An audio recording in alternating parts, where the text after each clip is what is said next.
good. Well, it is great to be here. Lovely to be amongst you students. I have been given the most hospitable welcome here at Christendom.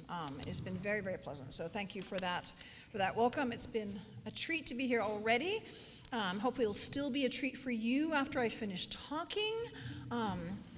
So here I am speaking about the life and the work of one of our favorite authors, J.R.R. Tolkien. Now, here we are 50 years after his death, and his contribution to the literature and culture of the English-speaking world, and indeed beyond that, is widely recognized. So we have, for instance, the indication that the Royal Mint in the UK honored him with a special £2 coin. Yes, it's really nice, isn't it? It's got King Charles III, one of the first coins that has King Charles III's head on it. Tolkien's monogram on the other side, describing him as writer, poet, and scholar. And his magnum opus, The Lord of the Rings, at this point is a worldwide bestseller. It's been translated into more than 50 languages, from Arabic and Chinese to Thai and Turkish. The film adaptations are loved by millions who've never read the book. You know, you laugh, but fair enough, right? You've got to come to Tolkien somehow, and I know a good many people who have seen the films first and then thought, this is really amazing, and then read the book. Well, God bless them. However you get here, you get here. So this is good. And whatever we might think about Amazon's Rings of Power, I have not seen it. It was the most expensive television series ever made, and there's a second season on the way. All of this is simply empirical evidence that Tolkien is a very big deal in the wider world. Yet we have a puzzle. Tolkien was both thoroughly English and also a devout Catholic of a traditionalist mindset. His world of Middle-earth is grounded in English soil, and his religious views are shared by only a tiny fraction of his total readership. And this gives us a paradox that is worth investigating. We have a deeply Christian man who has produced an imaginative work that's fantastically popular with readers of all faiths and none. So let's turn now to a quote from one of Tolkien's letters. And it's one that I'm sure that this crowd has all seen before, or at least the first line, which is the most often quoted. The Lord of the Rings is, of course, a fundamentally religious and Catholic work, unconsciously so at first, but consciously in the revision. That is why I have not put in or have cut out practically all references to anything like religion, to cults and practices in the imaginary world. For the religious element is absorbed into the story and the symbolism. However, that is very clumsily put and sounds more self-important than I feel. For as a matter of fact, I have consciously planned very little, and should chiefly be grateful for having been brought up since I was 8 in a faith that has nourished me and taught me all the little that I know. What are we to make of this? One thing that we should be clear about from the start, it doesn't mean that Christianity in general, or Catholicism in particular, is some sort of interpretive key that unlocks a secret meaning of the Lord of the Rings. No. And indeed, if we take seriously that Tolkien described his work as fundamentally religious and Catholic, we must also take seriously the way that he qualified and contextualized statements like this one. Tolkien was always emphatic that his writings could not be read as simple allegory. As he remarked himself rather tartly in one letter, "The Lord of the Rings is not about anything but itself. Certainly it has no allegorical intentions, general, particular, or topical, moral, religious, or political." Ooh. Now, this is borne out by the massive popularity of his story. It has a global fan base of that includes millions, vast numbers of people who don't share his religious belief. So whatever The Lord of the Rings is, it's not a simple allegory of the Christian faith. It's not an evangelical presentation of the Gospels wrapped up in a fantasy. But that is not to say that The Lord of the Rings bears no resemblance, no relationship to the Christian religion that Tolkien actually believed in. His great work is, as he puts it, of course, fundamentally religious and Catholic. That, of course, is very interesting. It seems natural and obvious to him that it should be so. And that is because, as Tolkien says, it is fundamentally Catholic. Remember, he was a scholar of language. His word choice is very precise. It is fundamentally Catholic. That is, at its fundament, at the roots, in its essence. And this religious and Catholic element is, he explains, woven into the story. It's absorbed into the story and the symbolism. It's in the warp and the woof of the text. It's implicit. It's indirect. It was not consciously planned. Rather, the whole world of Middle-earth and everything in it is rooted in its author's Christian vision of reality. And he says that this rootedness, this unplanned but essential quality to his work, comes about because he has been raised and nourished in the Catholic faith. Tolkien's faith was lifelong and deep. He was a committed Christian, and he was not shy about saying so publicly. He also drew attention to the importance of his faith in his work. In one letter, Tolkien explained, as he put it, that there is a scale of significance in the types of facts that are relevant to understanding a writer's work. He places at the bottom of the scale his preference for certain languages, explaining that although this has some relation to his writings, it does not really explain the works. Other facts, he says, are really significant, such as his rural childhood before the age of the machine. But then he goes on to say, more important, I am a Christian, which can be deduced from my stories, and in fact a Roman Catholic. Now we know that his childhood experiences and his linguistic interests were imaginatively formative. But by Tolkien's own reckoning, his faith was more important for understanding his writings than either of these. So if we are to understand and appreciate Tolkien's writings to the fullest degree, we need to look deeply to understand what he himself identified as being fundamental to his identity and to the way that he expressed himself in his fiction. Now, the way that we go about this is important. Tolkien's faith was shaped by his personal context and his deliberate commitments in the spiritual life. He was a Christian, which means certain things in contrast to the generally secular approach of the modern world in his day and in ours. More specifically, he was a Catholic, which provided a particular shape and structure for his faith. And not just a Catholic, but one who lived out his faith through the first 3/4 of the 20th century, which featured 2 world wars and major changes in the way that the church understood and expressed itself.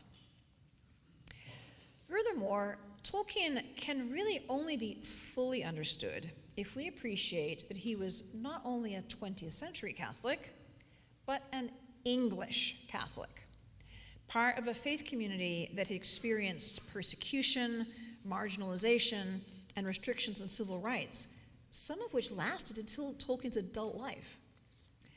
And lastly, we should remember also that, especially for American readers of Tolkien, we really have to keep in mind that the experience of being an English Catholic was and is very different from that of being an American Catholic. So we have here a faithful Catholic audience, but our experience as American Catholics do not translate directly over into what it was like to be an English Catholic. We have to remember that.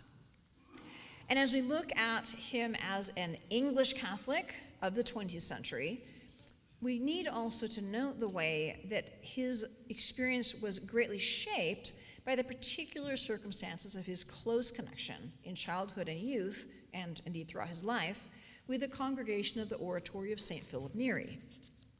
More on that later. And so tonight, I want to trace some instances of the way that his faith was fundamental to the shaping of Middle Earth, and looking particularly at the themes of beauty, humor, humility, and suffering. So to do that, we need to begin at the beginning. Tolkien was in fact baptized as an infant in the Anglican Cathedral in Bloemfontein, South Africa. But the heat of Bloemfontein was bad for his health, and when he was 3 years old, his mother Mabel took him and his baby brother Hilary back to England for what they thought was a temporary visit.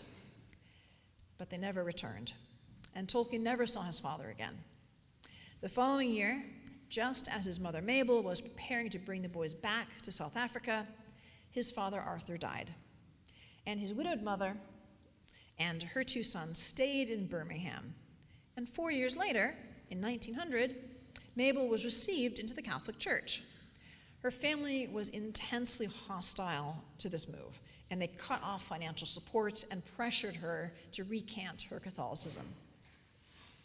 Tolkien was 8 years old when his mother became a Catholic, and so he was above the age of reason and was considered by the church at that time to be treated as an adult in this respect, and he was not, as it were, grandfathered in when his mother entered the church. Rather, he was expected to be received into the church in his own right in the due time. And so, although Tolkien is often thought of as being a cradle Catholic, he wasn't. And though we might take for granted that, of course, he remained a Catholic in honor of his mother, it could easily have been otherwise. He could have rejected the faith that had led directly to poverty and stress in his family. And we should remember that his grandparents and his aunts and his uncles would have warmly welcomed him back into the Anglican faith of his dead father. In the strongly anti-Catholic culture of early 20th century, it would in many ways have made his life easier and more comfortable if he had just quietly reverted to Anglicanism, or made his Catholic faith a purely private matter. But he didn't, not as a boy and not later in life. But he might have done so. And bearing this in mind will help us to appreciate more fully the shape of his faith and what it meant to him. So Tolkien was confirmed as a Catholic shortly before his 12th birthday at the Birmingham Oratory. And he took the confirmation name of Philip, after St. Philip Neri. He's the 16th century Italian who was the founder of the Oratorians. And this became very important to Tolkien, and in later years, I believe, it even finds its way into the famous monogram of his initials. We can trace out John Ronald Reuel Philip Tolkien. After his mother died in 1904, the Birmingham Oratory became of central importance for Tolkien. Father Francis Morgan became his guardian, and many years later, Tolkien recalled that at the Oratory, he had the advantage of a good Catholic home in excelsis, a home in the highest, virtually a junior inmate of the Oratory house, which contained many learned fathers, largely converts. Now, the Oratory was a remarkable place for any young man to grow up, and especially for one as sensitive and brilliant as Tolkien. Now, a little bit of history here. The Oratory in Birmingham was the first to be established in England, and it was founded by none other than John Henry Newman. He was one of the leading lights of Oxford before he became a Catholic, and he was fellow of Oriel College, Oxford, vicar of the University Church. Now, I noticed this morning in the chapel that you have a stained glass window of Newman, which shows him at Littlemore with the standing desk there, which I have seen at Littlemore. And that standing desk was actually used as the altar at the Mass in which he was received into the church. And that standing desk is still there in the Newman Museum today. So Newman, after he became a Catholic, he was ordained a priest in Rome. He returned to England with his friends who had been converted and ordained alongside him, and he decided to set up a religious community. And he chose the Oratory of St. Philip Neri as the most suitable. So he then founded the Birmingham Oratory in 1852, and he was its superior until his death in 1890. Now, one of the reasons that Newman felt that the Oratorian rule was a good fit for himself and his fellow very well-educated converts was that it allowed the retention of personal property, such as books, and it encouraged scholarly pursuits among its members. And in addition to valuing the intellectual life, Newman explained that the oratory rule sets great store by the arts as a means to draw people closer to God, especially music. Oratories have a particular mission to the more highly educated in the community, and they emphasize outreach and evangelism through the beauty of architecture, vestments, and the liturgy, and especially the liturgy in terms of music. Now, this positive attitude towards the intellectual life and the arts continued to Tolkien's day. The parish magazine of those days is full of poetry and articles about literature, and we can see that this is an environment in which the young Tolkien, interested in art and literature from his boyhood, found an environment that encouraged those aspects of his personality and his interests. Now, I've mentioned that the Oratorians place special emphasis on music. St. Philip had decided that a good way to engage the young men of his day was to provide musical evenings, interwoven with scripture readings, lectures, and discussions. And it's because of this interest in music that composers began to create oratorios, which originally meant pieces written specifically for the oratory in Rome. And the Birmingham oratories continued this tradition. They produced new programs for musical evenings under the guidance of Father Robert Eaton. And it's interesting to consider whether these oratorios that interwove scripture and music might have made some contribution to the inspiration for Tolkien's account in the Silmarillion of the creation of Middle-earth expressed in musical terms. Tolkien was also introduced as a boy at the oratory to plain chant or Gregorian chant, something that he would probably not have heard as an Anglican. And it made a great impression on him. His daughter Priscilla later recalled of her father that the only kind of music I knew him to love dearly was Gregorian plain chant. And indeed, here we can trace a direct influence on Tolkien's Middle-earth. Soon after the publication of The Lord of the Rings, Tolkien explained that a few of the songs in it are written to specific tunes. And one of these, he said, is the elvish chant that Galadriel sings to the Fellowship as they depart from Lothlorien. This, he says, is the lament that has in mind the tones used in the Lamentatio of Tenebrae. This is a chant of the readings from the Bible's Book of Lamentations during the Tenebrae prayer service of Holy Week.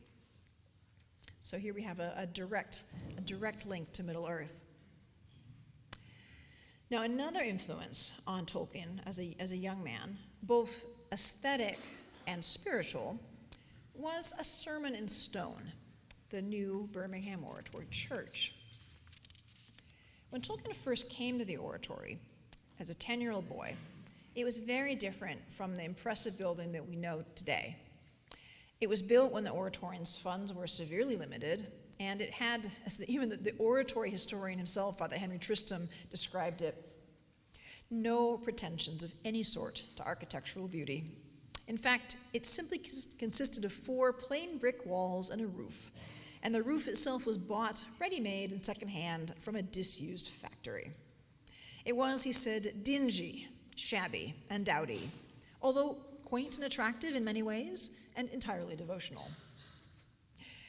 Now, during his boyhood, Tolkien witnessed the complete transformation of this church. As the size of the congregation increased, this old church became crowded and inadequate, and the decision was made to replace it with a new classical-style basilica as a memorial to Cardinal Newman. And since the Oratorians had no other land on which to build, the memorial church was constructed around the old church, literally built around it. and the old church remained in use for 2 years before it was finally demolished, it had been gradually pulled down as its successor was built up around it. First Mass was celebrated in the partially completed new building on October 9th, 1906, the anniversary of Newman's entrance into the Catholic Church, and it was officially opened on December 8th, 1909, the Solemnity of the Immaculate Conception. The choice of liturgically significant dates for the key events in the key stages in the opening of the church would have been Tolkien's first exposure to the way that layers of meaning can be created and the significance of events heightened by the deliberate intersection of the religious calendar with outward events. And here we might be able to trace an early influence on Tolkien's later decision, when writing Lord of the Rings, to choose March 25th as the date of the destruction of the ring. When he was writing the story, the chronology of the narrative turned up that the Fellowship sets out from Rivendell on December 25th, the Nativity. Tolkien explained that this was a coincidence. He hadn't deliberately chosen December 25th as this date. And he notes that the story is pre-Christian. These dates, December 25th and March 25th, don't and can't have any significance for the characters because the events of the Annunciation and the Nativity are in the future of Middle-earth.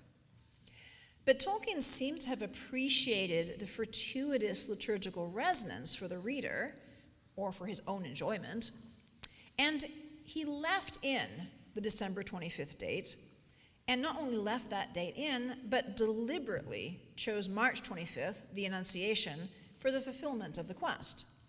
Now, this is not allegorical, it's not even symbolic, but it does provide a resonance with the life of Christ for the reader who notices. On a more fundamental level, the slow-motion transformation of this plain, utilitarian oratory church into a place of great beauty must have made an impression on Tolkien as a young man. He was 12 when the construction began. He was 17 when it was completed.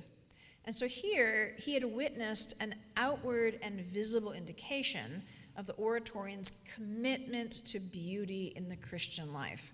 And he'd seen before him, now worshipped in, a building that was a representation in art and architecture of what they believed as Catholics.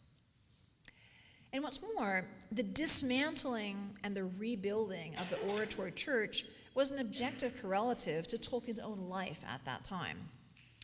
When the foundation stone of the new church was laid in spring of 1904, his mother was still alive, and his domestic situation, although it was circumscribed by poverty and familial exclusion, was still solid and sound. But all too soon, the security of home life would be torn apart. Mabel would die. A new stability would emerge, but slowly and painfully in a gradual process of reconstruction. So, Tolkien's early years were indeed full of loss and sorrow. By the age of 12, he had lost not only his father, but then his deeply beloved mother. As a teenager, he fell in love only to have his guardian, Father Francis, forbid him to have any contact with his sweetheart for 3 years until he came of age. And he obeyed, although it was very painful, out of love for his guardian, whom he considered his second father. When he did reconnect with Edith, and this is a dramatic story of its own, they married in 1916, shortly before Tolkien was sent to the front lines of the Great War, where he fought in the Battle of the Somme. And Tolkien later recalled that all but one of his close friends were killed in the war.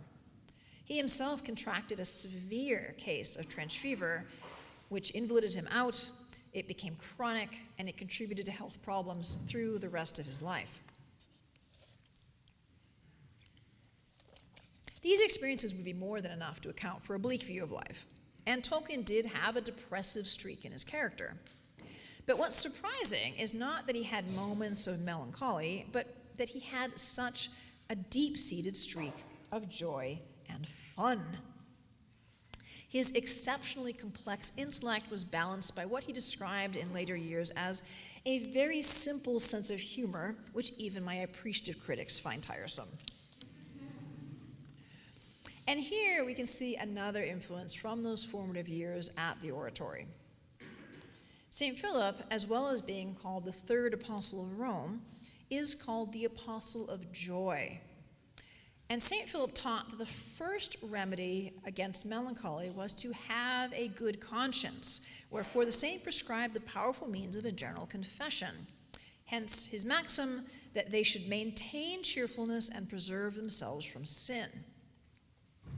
And this approach of the Oratorians in nurturing spiritual health through fostering cheerfulness, even or especially in hard times, would certainly have been of assistance in helping the orphaned young Tolkien to ease back into an enjoyment of life. And it goes deeper than that. Tolkien had a readiness to be silly throughout his life. Hugh Rogan recalled an episode from his childhood when Tolkien came to visit the family and showed off his party trick. He went up to the first floor landing and fell all the way down quite spectacularly. About a dozen steps, I guess, arms and legs splaying about in all directions and an immense clatter. We were literally breathtaking. One thinks it might have been drawn from life. And the invitations he sent for his son Christopher's 21st birthday party show his sense of humor as well. Carriages at midnight, ambulances at 2 a.m., wheelbarrows at 5 a.m., hearses at daybreak. Good party. You might think, surely a full professor at Oxford, later the author of the worldwide bestseller, The Lord of the Rings, would eventually get properly serious and live up to his status as a figure of high academic repute and a literary lion. But no. In fact, some of the stories of Tolkien's adult sense of humor can seem undignified, even embarrassing. There's a story about him producing a little withered green thing from his pocket at a literary society meeting and insisting it was the shoe of a leprechaun. There's the time when apparently he chased his neighbor down the road waving an Anglo-Saxon axe. And then there's the time as an elderly man when, at least on one occasion, he quite disconcerted the shopkeeper by paying with a handful of coins that included his false teeth. Ick. Now, I can only presume that he had sneezed or coughed, and then finding his dentures there loose, he just handed over the whole lot. I admit, when I first studied Tolkien, I was a bit like, what? This is just weird and kind of gross. But it's actually consistent with the teachings of St. Philip Neri. Because Philip, the founder of the Oratorians, considered spiritual pride to be a serious danger and humility to be the best remedy. St. Philip remarked, "Let us pray God, if he gives us any virtue or any gift, to keep it hidden even from ourselves, that we may preserve our humility and not take occasion of pride because of it." Now, this Philippine teaching on humility, which Tolkien absorbed as a young man, didn't preclude achievement or taking satisfaction in achievement. The Oratorians are very highly educated and cultivated men. Rather, it sought to keep the right perspective. St. Philip explained it does not take away our merit in the spiritual life if we enjoy praise and acclaim for our work, if that praise arises naturally from the work and wasn't sought after for its own sake, and as long as we don't get puffed up and self-important as a result. Now, St. Philip himself was an exceptionally gifted man, and he was considered a living saint in his own day, in his own lifetime. And he was keenly aware of the dangers of playing up to other people's expectations. So, for instance, St. Philip once showed up at an important social event with half of his beard shaved off. Just half. And the reason was that he knew that he'd only been invited to this party because his wealthy host wanted to show off, like, look at how pious I am. I've got the most holy man in Rome will come to my party. So in order to prevent himself from being put on a pedestal, St. Philip deliberately made himself look like a fool. That takes some guts. Now, this early formation in humor and humility would stand Tolkien in good stead. When The Lord of the Rings became a worldwide sensation, fan mail just poured in, often of the most gushing kind. And he admitted that he enjoyed the praise. But he was also alert to the spiritual dangers of this praise, which he calls incense, as in the incense offered before idols. In 1944, he remarked in a fan letter that he had received from an American boy who declared that he had read The Hobbit no fewer than 11 times. Tolkien's remark is telling. I find these letters, which I still occasionally get, apart from the smell of incense which fallen man can never quite fail to savor, make me rather sad. What thousands of grains of good human corn must fall on barren, stony ground if such a very small drop of water should be so intoxicating? But I suppose one should be grateful for the grace and fortune that have allowed me to provide even the drop. In the last year of his life, he commented, being a cult figure in one's own lifetime, I'm afraid, is not at all pleasant. However, I do not find that it tends to puff one up. In my case, at any rate, it makes me feel extremely small and inadequate. But even the nose of a very modest idol cannot remain entirely untickled by the sweet smell of incense. So we see that to the end of his life, Tolkien could laugh at this excessive veneration and also laugh at his own readiness to enjoy it. And this is due in no small part to his formation in the spirituality of St. Philip Neri. And this aspect of Tolkien's personality is reflected in his most famous creation, the Hobbits, a people who are by nature merry and full of laughter, fond of cheerful jests at all times. They are hospitable and delighted in parties. But in noting Tolkien's famous remark that I am, in fact, a hobbit in all but size, we will do well to recall his description of the hobbits as also being curiously tough. As he puts it in the prologue to The Lord of the Rings, they were perhaps so unwearyingly fond of good things, not least because they could, when put to it, do without them, and could survive rough handling by grief, foe, or weather in a way that astonished those who did not know them well, and looked no further than their bellies and their well-fed faces. The Hobbit and The Lord of the Rings take the characters and the reader through darkness, loss, and sorrow, but the books are grounded in the simple, joyful life of the hobbits in the Shire, where both books begin and end. So humor, then, has taken us to humility. And here we may well be reminded that Tolkien had a great devotion to Mary. He once said that it was upon Our Lady that all my own small perception of beauty, both in majesty and simplicity, is founded.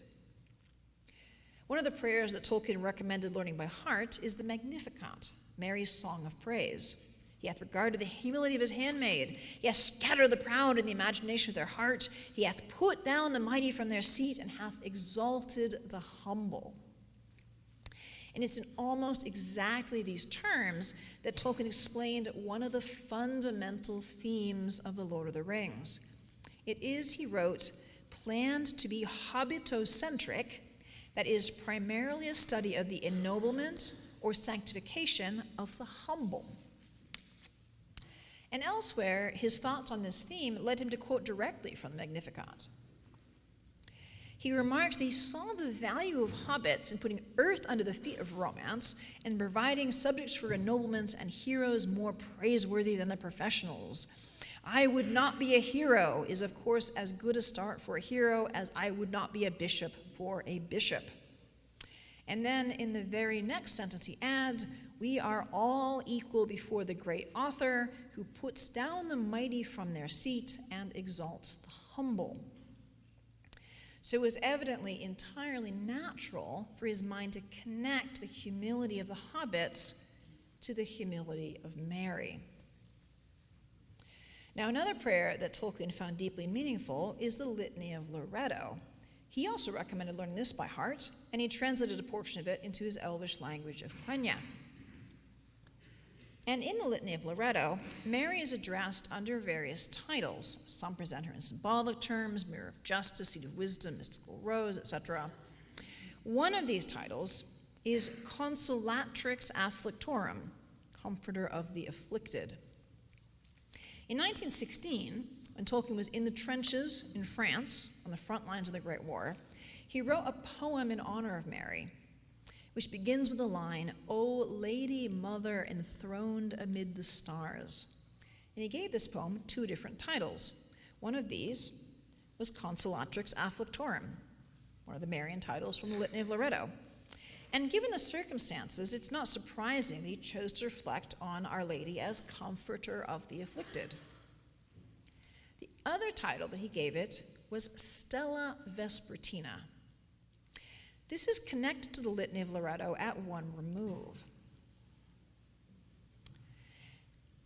It's Tolkien's own invention, and it's an intriguing variant of one of the litany's titles for Mary, Stella Matutina. So whereas Stella Matutina means morning star, Tolkien's variant means evening star. Now, this symbolism of the morning star and the evening star is rich and complex in Christian iconography, and there are several different ways that this ends up having an influence on Tolkien's work. So we should always remember that when we're tracing one line of influence, it doesn't preclude other lines of influence also having an effect. But with regard to the Litany of Loretto, Mary is the Stella Matutina, the morning star, because Christ is traditionally symbolized by the sun. So his mother Mary, who brought him into the world at the Nativity, is associated with the morning star as a lesser light that indicates the imminent arrival of the greater light. And that's exactly the imagery of her title, Stella Matutina, in the Litany of Loretto. Now, Tolkien was interested in astronomy. He would have known that both the morning star and the evening star refer to the planet Venus, since it becomes visible in the western sky after sunset, as well as the eastern sky before sunrise. And these celestial appearances would have become weighted with deep emotional and spiritual significance once he began to serve on the front lines of the Great War. In the war, soldiers were required to stand to at dawn and dusk each day. As historian Paul Fussell explains, stand to was a solemn moment. Twice a day, everyone stared silently across the wasteland at the enemy's hiding places and considered how to act if a field gray line suddenly appeared and grew larger and larger through the mist and the half-light. The military routines of standing to arms in combat readiness at daybreak and nightfall were, as Fussell notes, moments of heightened ritual anxiety, and all the more cruelly wrenching in contrast with the prevailing literary conceits of dawn and dusk as images of peace and tranquility. Tolkien's adaptation of the litany to address Mary as Stella Vespertina, as opposed to Stella Matutina, is thus both astronomically and theologically apt, and all the more so when we consider that it's paired with his other title, Consolatrix Afflictorum.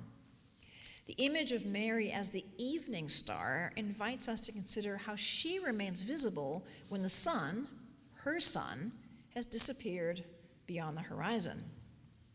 Christ may have died, but his mother is still present, consoling those who, like her, mourn his loss. In the nightmarish situation of the trenches, with the problem of evil and suffering so clearly apparent, this is a powerful image of faith as experienced, or at least as hoped for, in the midst of darkness. Years later, Tolkien gave to his character Arwen in The Lord of the Rings the name Undomiel, meaning evening star. In giving her this name of evening star, he was giving her a title that had Marian associations for him, and specifically Marian associations that were rooted in his Great War experiences. And the significance of this title is underscored by the fact that twice he contrasts it with the beauty of full daylight as represented by Galadriel. Gimli the dwarf prefers Galadriel's beauty, and he challenges Éomer to agree with him. But when Éomer puts Arwen first, Gimli concedes, "You have chosen the evening, but my love is given to the morning, and my heart forebodes that soon it will pass away forever."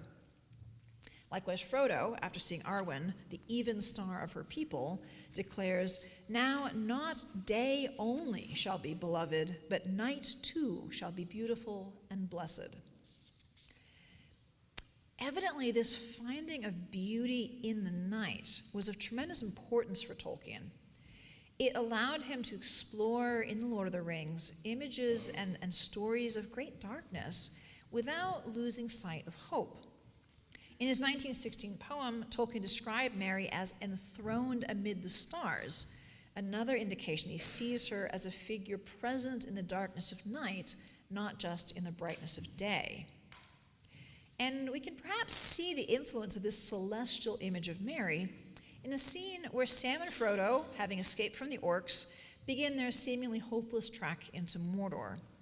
Sam looks up, and he sees a single star shining in the cloud rack above the mountains. The beauty of it smote his heart as he looked up out of the forsaken land, and hope returned to him. For like a shaft clear and cold, the thought pierced him that in the end the shadow was only a small and passing thing. There was light and high beauty forever beyond its reach.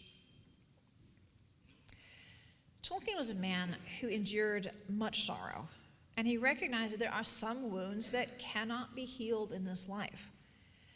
I've always felt that one of the most moving lines in The Lord of the Rings is at the very end, where Frodo, having come back to the Shire, everything seemed to have a happy ending. He's back in the Shire, but he says no. He explains he's been wounded too deeply. He must go on to the Grey Havens, and he can't live out his life in the restored Shire as he had hoped. He says to Sam, "I have been too deeply hurt, Sam. I tried to save the Shire, and it has been saved, but not for me." But not for me. Tolkien recognized that there are these wounds that are lasting, that can only be healed in the next life. Now, many of his contemporaries abandoned their faith in the darkness of the Great War. He didn't. He persevered. But it wasn't easy. After the war, he went through a barren stretch. And indeed, he recalled that for a number of years, he says, "I almost ceased to practice my religion." His faith was ultimately renewed and made stronger, but it was hard-won. And this hard-won quality of his faith meant that he understood beauty to be more lasting than sorrow. That he believed that there is a happy ending, not just in stories, but in reality.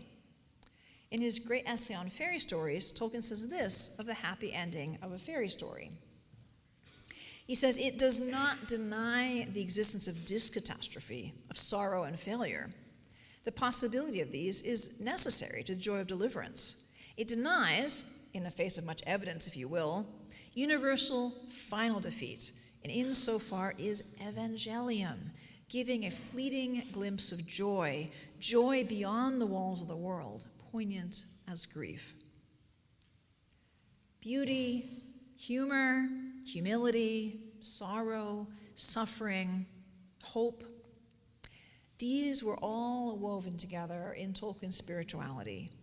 And I believe that these aspects of his faith form part of the foundations of Middle-earth, that deep soil in which all the stories of his legendarium are rooted. Thank you.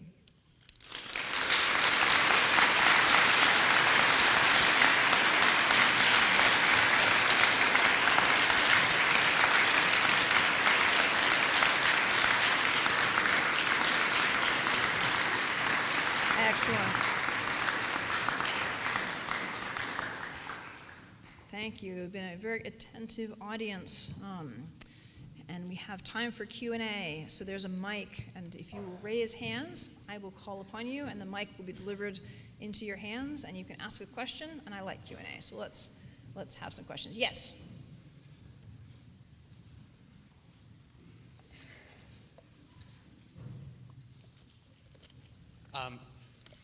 Is this good? Thank you, Dr. Ordway, for your talk.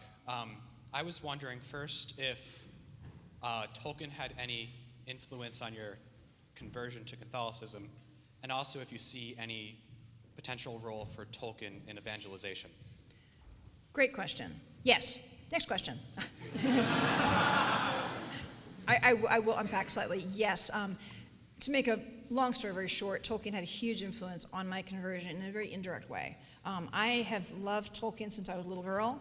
I literally don't remember when I first read The Hobbit and Lord of the Rings. Like, they've always been part of that my experience. But I was not raised in a Christian family, and so I had no idea there were any of these Christian themes.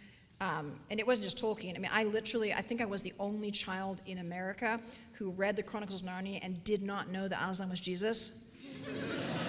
Didn't figure it out until much later. But he always attracted me, him and C.S. Lewis, and then I ended up writing my PhD dissertation on fantasy, and I was an atheist at the time, and writing my dissertation centered on a deeply Catholic author was interesting choice, but I could tell he was important, and his intellectual heft and his creative genius attracted me, and I knew this is the real deal, even though I didn't believe what he believed. And so ultimately, years later, I found myself realizing I'm an atheist, but all my favorite authors are Christians. What's up with that? And I decided that I wanted to investigate. Now, I didn't want to become a Christian at that point, but I thought very condescendingly, but the Holy Spirit is gracious and works even through that. I said, well, these guys are so brilliant. Maybe Christianity, although it must be false, maybe it's not quite as stupid as I think it is. And so I looked into it, and then I was just gobsmacked because I thought, oh, good heavens, this is actually true. I better do something about that. And then I think, that was my conversion to Christianity, and I do think that Tolkien's sort of witness as a Catholic was kind of in the background, but very subtle, very subtle. And so I think this is an important thing to think about in terms of his value for evangelism, because I always feel quite cautious about this, because on the one hand, absolutely yes, I mean, he creates a world, presents a world that's profoundly attractive, and it's attractive, we know, because it's grounded in reality, which is, Catholicism is true. It is the way the universe works, and he's grounded in it. But I think it can, how do I put this? C.S. Lewis makes a very important distinction between receiving literature and using literature. And it's not that you can't use literature, but we have to be very careful about it. And my view is that if we take, say, The Lord of the Rings and try to use it for evangelism, it will break in our hands. The beauty of it will turn to ashes, it will turn to sawdust, and people will just brush it off as like, oh, well, you're just proselytizing, through this. So I think we need to have a light touch, and recognize that, the great beauty of his faith, and this is something I talk about, and I will put the cover of my book up here. I do talk about this in Tolkien's faith. One of the points that I want to make here in this book and in all of my speaking on Tolkien is that his work is so profoundly Catholic because he was profoundly Catholic. And so we can encounter the faith through his work. We may not recognize what we are encountering, and that is okay. In fact, that is often necessary. If I had been told things about the Catholicism in Lord of the Rings when I was 20, it would have actually just irritated me. But I knew it was beautiful, and so I was drawn to it until the day I was ready to realize he's talking about things that had connections to reality, to sacramental grace. So I think we have to kind of cultivate humility and patience and say it's okay for people to just love Tolkien and not see it.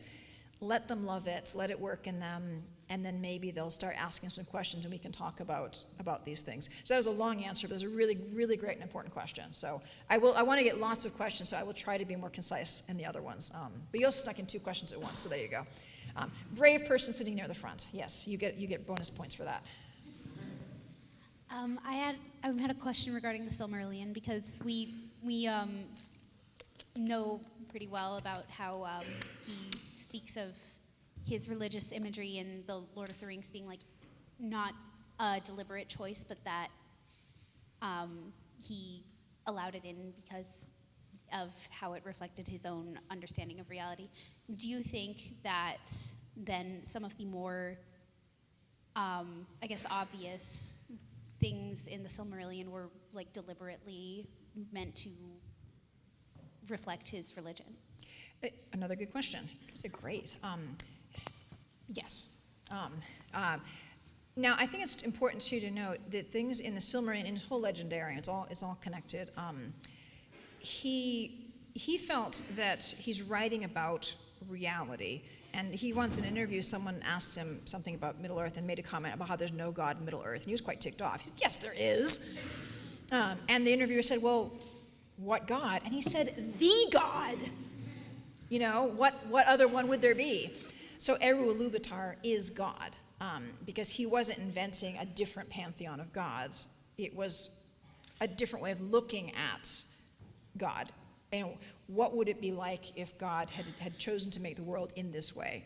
And his creation narrative is not identical to the Genesis narrative. There's certain theological differences, because he's sub-creating, he's playing, he's exploring.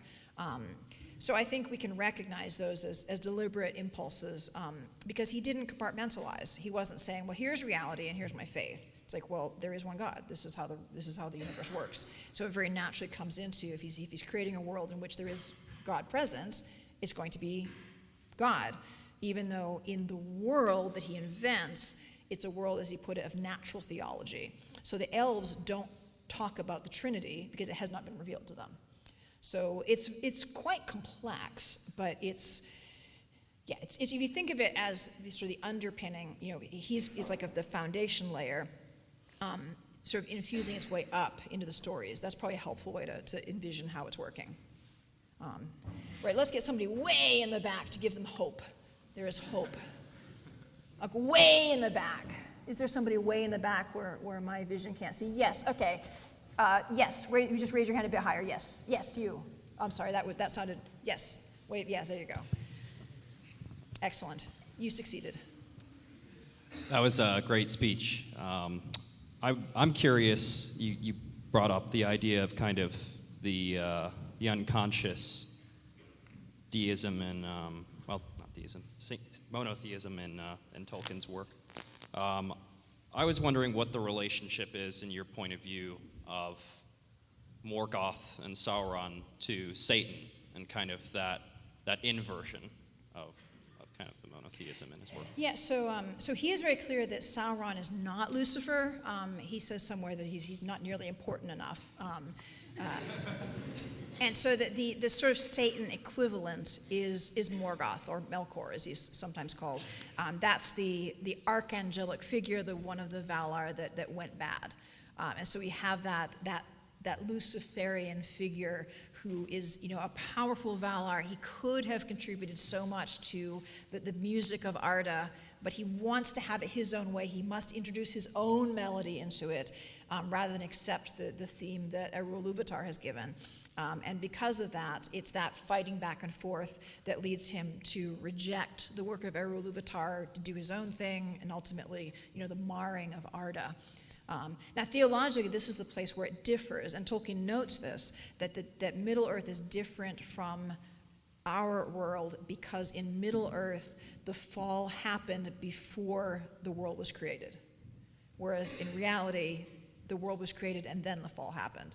But again, he is imaginatively playing with these ideas, and he's working through different ways of thinking about, the fall in musical terms and different terms. But yeah, we have this Satan figure who has all of the characteristics of Satan, in that he is rebelling out of pride and self-will.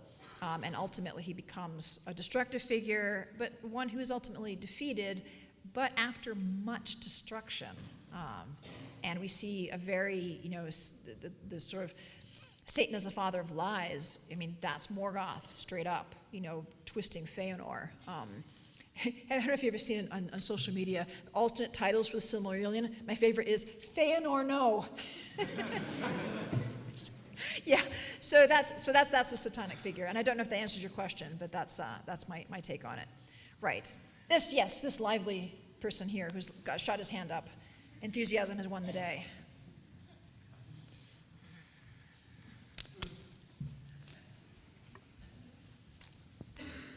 Thank you for your talk. Do you think we should think of Tolkien as a traditionalist, even a radical traditionalist, and how should that affect our understanding of his works and his faith? Oh, good question. Tolkien was not a radical traditionalist. And that is something that I think really needs to be emphasized. You may have noted my phrasing, he was traditionally minded. And that was a very deliberate phrasing. There is a sort of sense of Tolkien in the popular Catholic culture that paints him as rejecting everything like Vatican II and the horse it rode in on. And that's just not the case. I was surprised when I did the research for Tolkien's faith.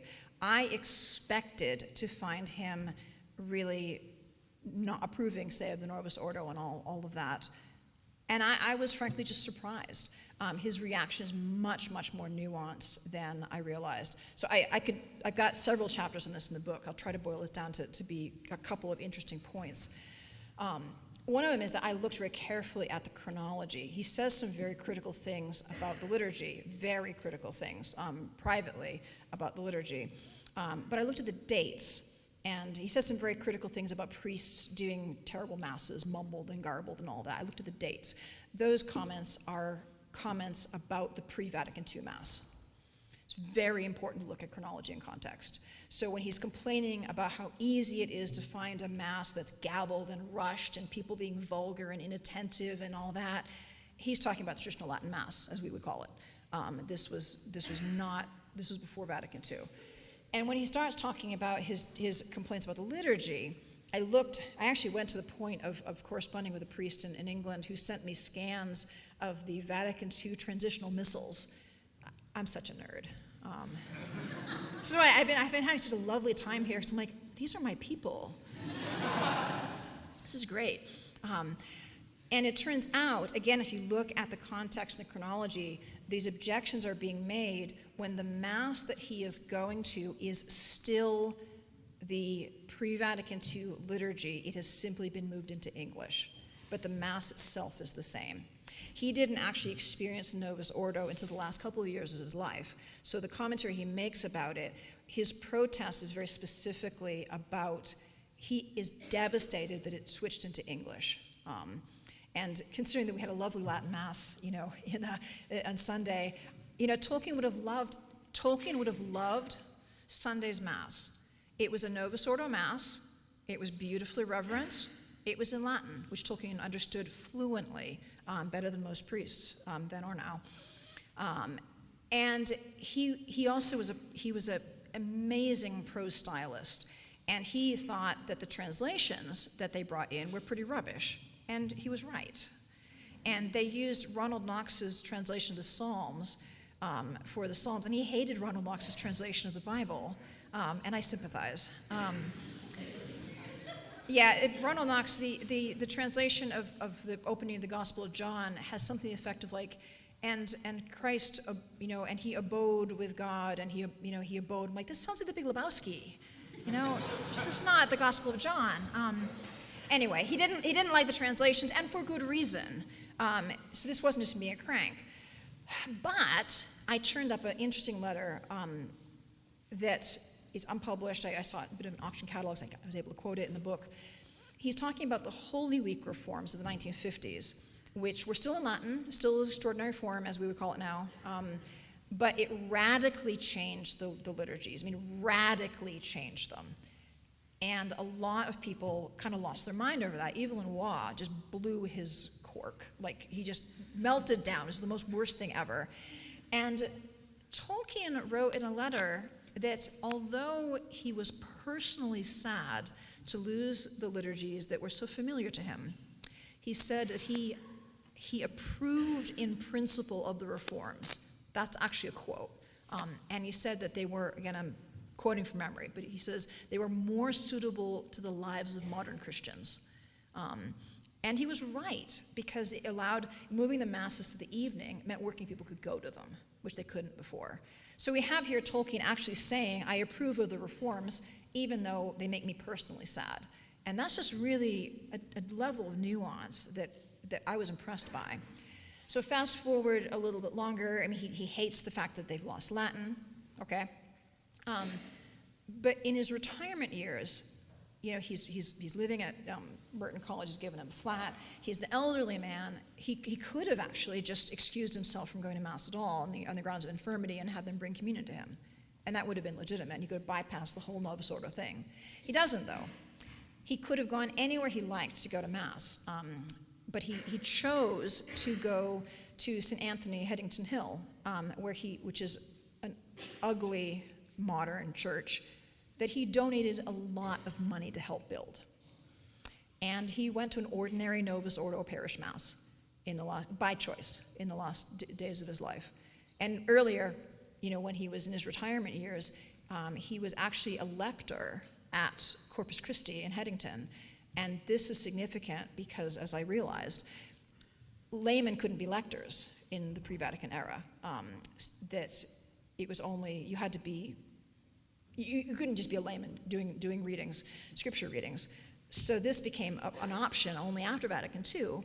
And Tolkien served in that capacity. So clearly he wasn't just sort of gritting his teeth and tolerating the Novus Ordo. He was willing to participate in it to at least a certain degree. This surprised me, but it's what the facts indicate. And so there's really a much, much more nuanced approach to his response to the liturgy. Do I like it personally? What parts of it do I like it personally? Is this good for other people, even if I don't care for it? And then, of course, that's just the liturgy. Sorry, this answer is getting a little bit too long. But then we have the fact that in terms of other parts of Vatican II, he's very, very much in tune with the Decree of Ecumenism and with Newman's idea of development of doctrine.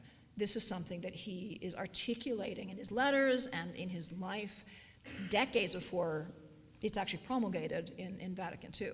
So he's a very complex figure. He is traditional-minded. He's not a progressive, and he's very rooted in tradition. But he's not what we would now call today, a radical traditionalist. He forces us to come to grips with kind of who he is, and his own view was that the key thing was obedience to the church. Yeah. Okay, let's have it over here. This side is being neglected. Yes, over here.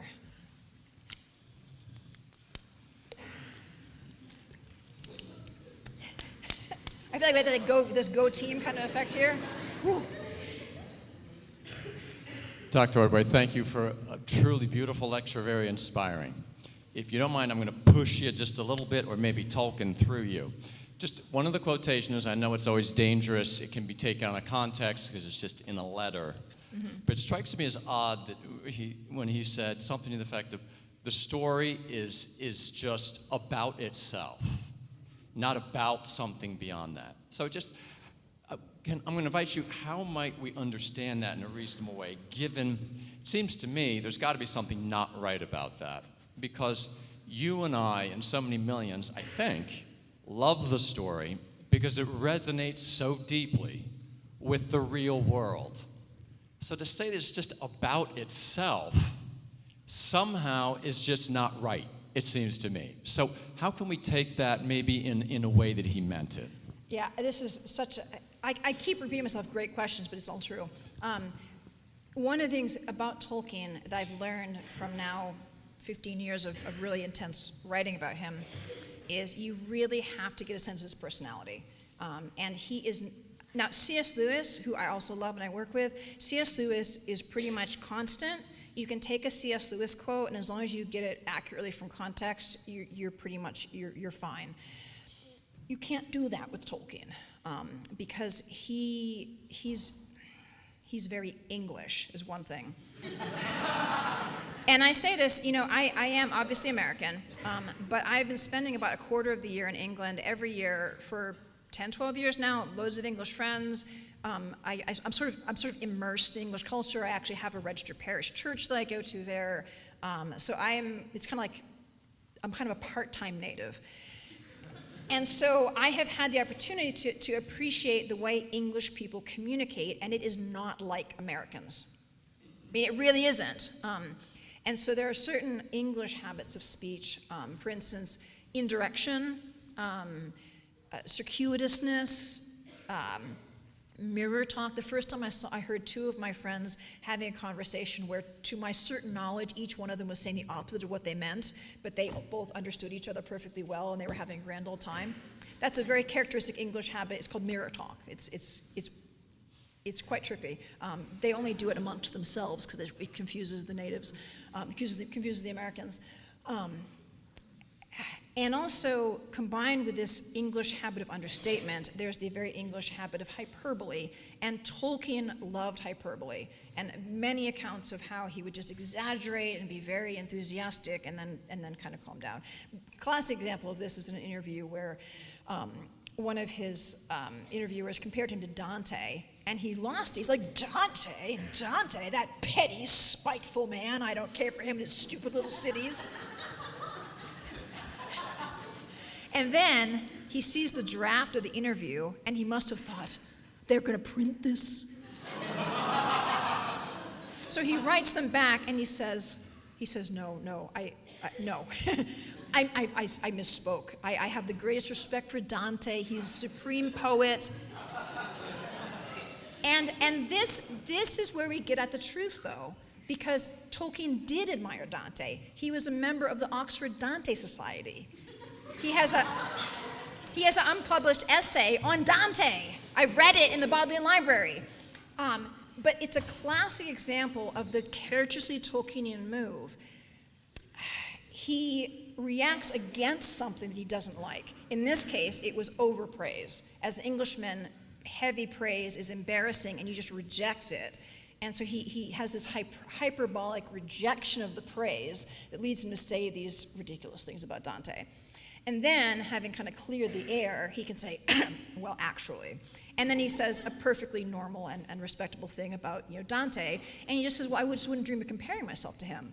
And that was the key, is he did not feel himself fit to be put on the same level as Dante. And that's what causes him as an Englishman to lose it. So, he does this all the time.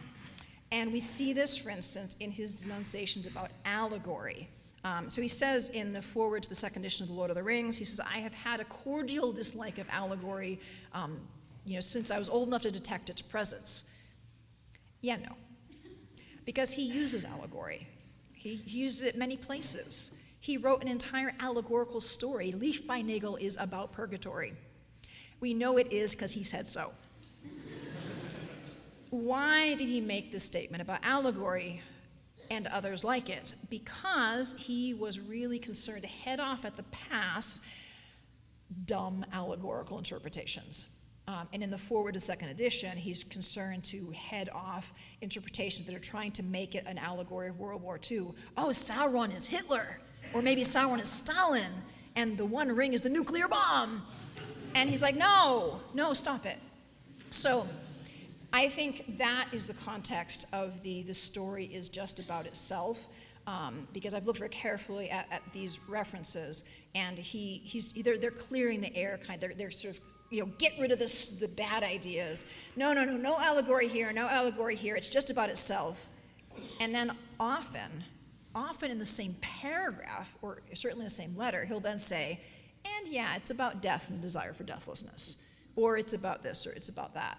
So I think with things like that, we have to realize that he's sometimes being strategic, sometimes he's just being very English, and sometimes he's just being curmudgeonly. Yeah.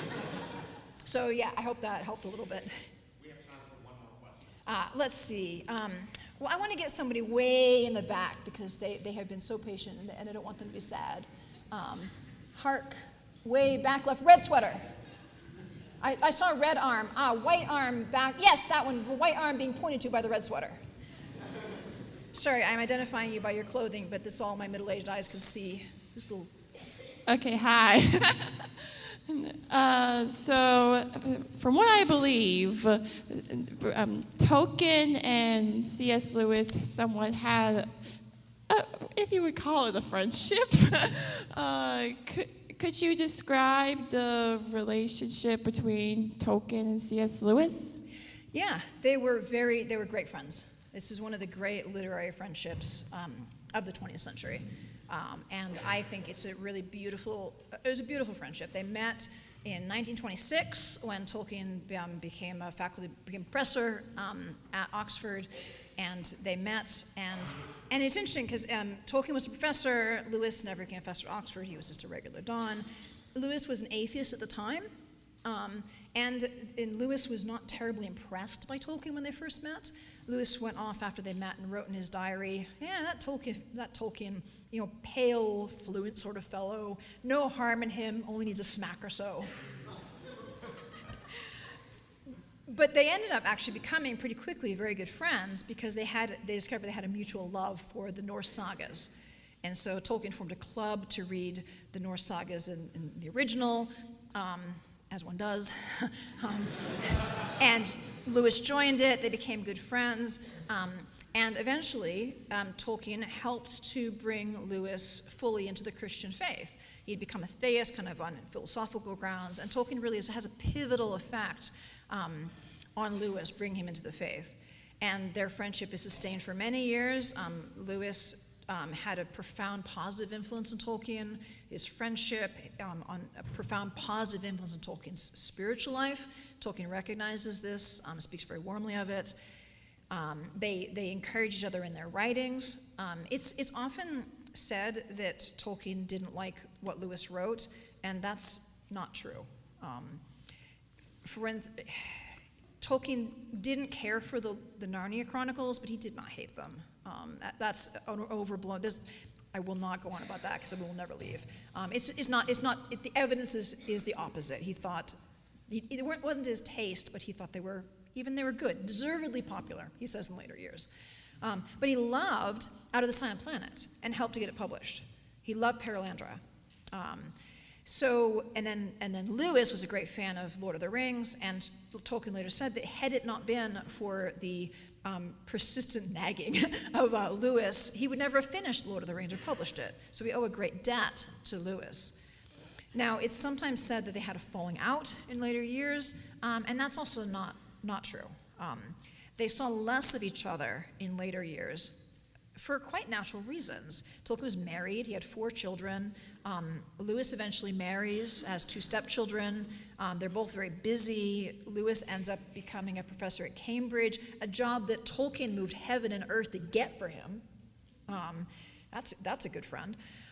So they're busy. They're busy, and they don't see each other as much as they would have done.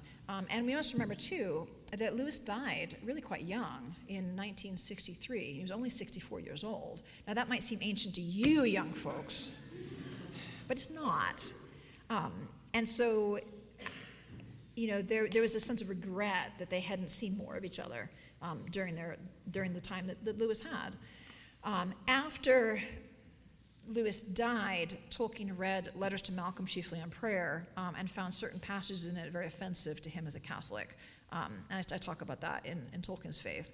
And he writes this sort of draft letter that's called the Ulterior Motive, in which he basically vents about all of the things he ever thought Tolkien was that Lewis was anti-Catholic about.